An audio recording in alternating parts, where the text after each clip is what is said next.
Pottery has had a very long and ancient history, going back 29,000 BC. It's remarkable how through generations of trial and error, people who did not even have a scientific understanding of the chemistry of ceramics developed techniques to turn what is essentially dirt into durable vessels that can hold water and food.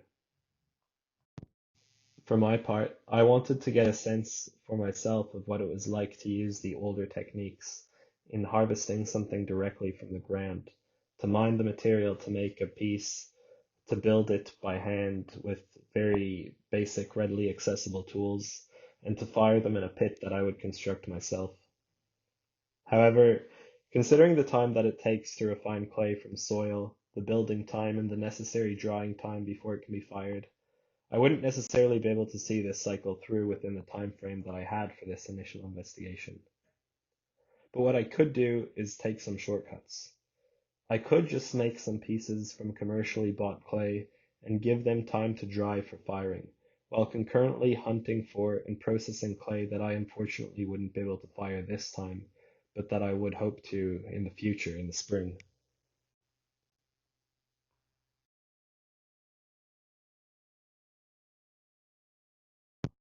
It had been a while since I had worked with clay, which was back in secondary school. Even then I had only sculpted, as opposed to building hollow vessels. One of the most basic hand-building pottery techniques is the pinch pot. You start with a ball of clay, and as the name suggests, you pinch out a hollow interior and build it up into a bowl shape.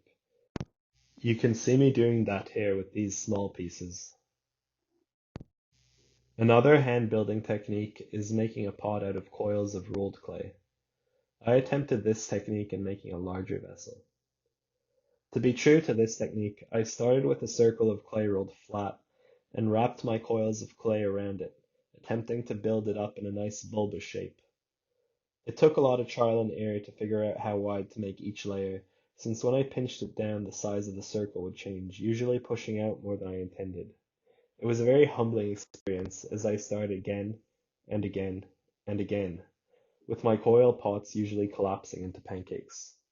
The clay is so malleable that it droops under the weight of the upper layers.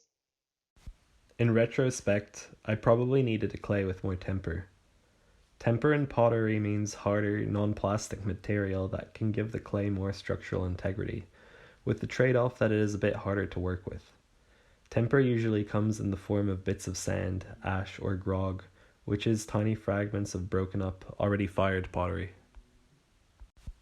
However, my attempt to deal with this issue in this case was to move forward with the pinch pot as a base since I had more control over its shape, and then to let that dry a little bit over a period so it would better be able to hold the weight of the coils later. However, this decision would have consequences. Clay with uneven dryness is prone to cracking, since different parts will contract at different rates as the water evaporates. I was aware of this risk, but I was hopeful that the difference would be small enough that it would turn out alright. I did eventually finish the larger pot, finishing it with a lip. I also smoothed it out with a rock, which burnished it slightly. As well as that, I made two little goblets out of pinch pots. After they had dried a bit, I added a little foot, a base made out of a donut ring of clay. To attach it, I scored it to the base of the pot slightly, and added some slip, which is watered down clay, to cement the joint.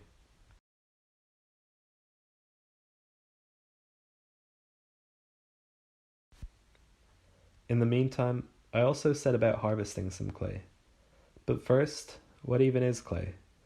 Clay is actually made up of several different clay minerals. These minerals have the property of sticking together when wet and binding together more permanently when sufficiently heated.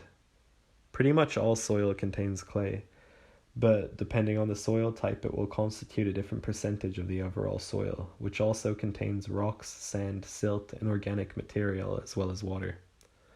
Clay mineral particles are among the smallest of these, at 0.002 millimeters, in contrast to the larger sand at a range of 2 millimeters to zero point zero 0.05 millimeters, and silt in between these at 0.05 to 0.002 millimeters. So to harvest the clay, I first needed to select a soil sample with a high enough clay content and then filter out the larger particles from the smaller clay particles. To start, I just looked at the soil in my garden. Without any particular deep knowledge of soil science, I figured that the soil felt malleable and plastic enough.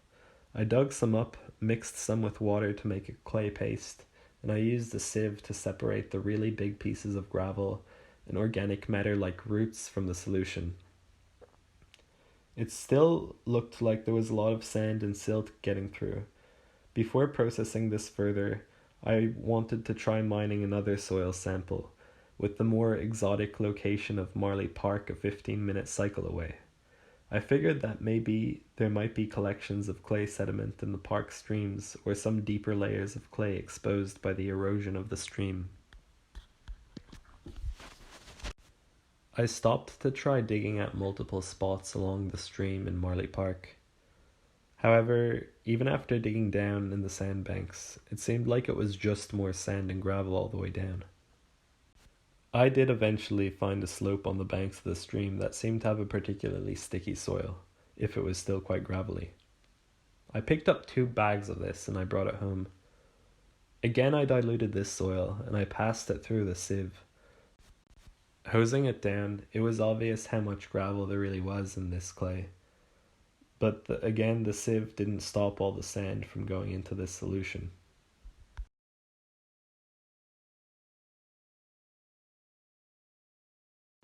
Next, I diluted this solution further with water and I left it in a bigger glass vase. A plastic container would have been more practical, but I didn't have one around already. However, at least in this, what looks like a latte glass, you can see how the larger silt and sand sinks to the bottom, leaving the finer clay particles suspended in the water.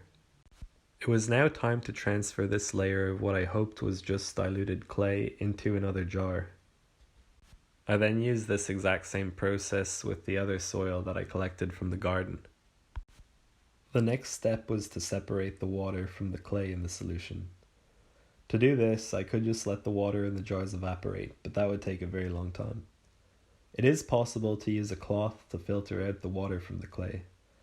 I set up a cloth from an old t-shirt on top of a sieve on a bucket.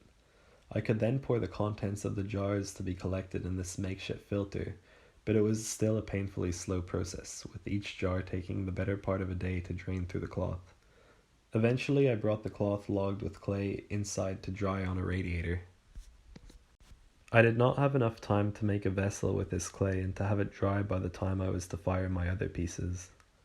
I did, however, make a slip by diluting my 2 samples of what may or may not be clay, and I painted them onto 2 different pinch pots to see how they might turn out after firing. Later on, after I had already made the pit fire, when it was dry enough I harvested this clay. It felt much dirtier to touch compared to the shot pot clay, and it was also very crumbly, failing to make any object that could keep its shape as it dried. I'm not sure exactly what went wrong. Perhaps I did not separate the silt from the clay well enough.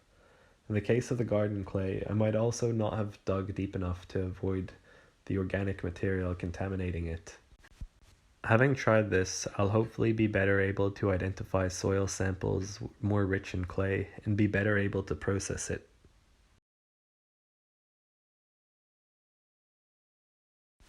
To make the pit fire, I first had to clear an area of my back garden of vegetation and to dig down. The reason for making a pit is so that the heat from the fire will be a bit more contained and hot enough to adequately fire the pottery. Once I had dug the pit, it was time to start the primary fire. The idea of a primary fire is to dry the ground before the secondary fire that will actually be used to fire the pottery. The pieces can be placed beside the primary fire to slowly heat them up, evaporating any moisture that is still there. At this point they certainly won't be hot enough to become ceramics. In fact, I could periodically touch them to turn them around. After my primary fire had burned out to hot coals, it was time to spread these around the pit and to put my pieces in the center. It was then time to start to build up the secondary fire around the pieces, and then I would stack as much wood as I could on top of them.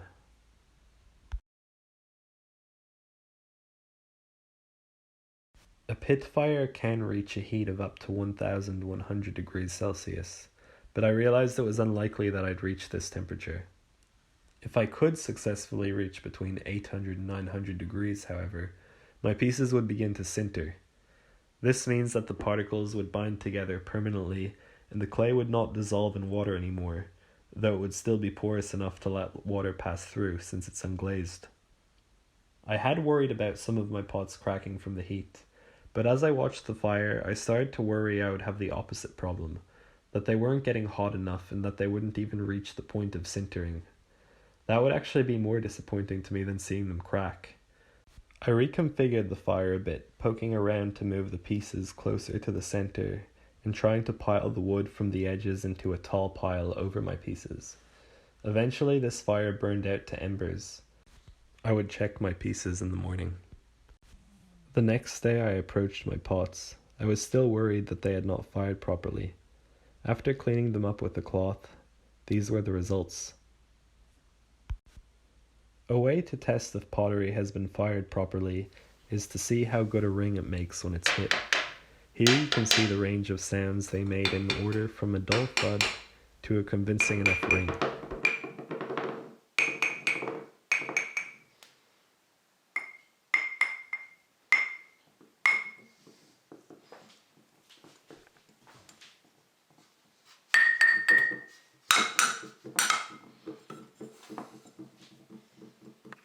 As you can see, the big pot only made a boring tapping sound. But then I tested putting water in it. Some ash from the fire came out, but it seemed to be holding itself wet, though it was obviously quite porous, especially along the cracks. I deemed my experiment a partial success. I wanted to stick to the spirit of primal pottery as much as possible. As discussed, time pressures meant that if I wanted to ensure having some pit-fired ceramics, I needed to start with some shop-bought pottery. Apart from that, the fact that this was done in damp midwinter conditions meant that I had to buy some firewood for the pit firing along with some hay. With more months of preparation, I could have gathered some firewood and grass trimmings myself and kept them sheltered to dry for an eventual firing. However, as we move into spring, I can prepare for future iterations of pit firing that feel more authentic. While I have made some mistakes in my process, I believe that by doing and making things physically, I have internalized some practical knowledge that I couldn't just have learned from a book, or even from YouTube videos. It gives me a limited sense of what it was like for the people who first developed these techniques through trial and error, as I tried and I failed myself.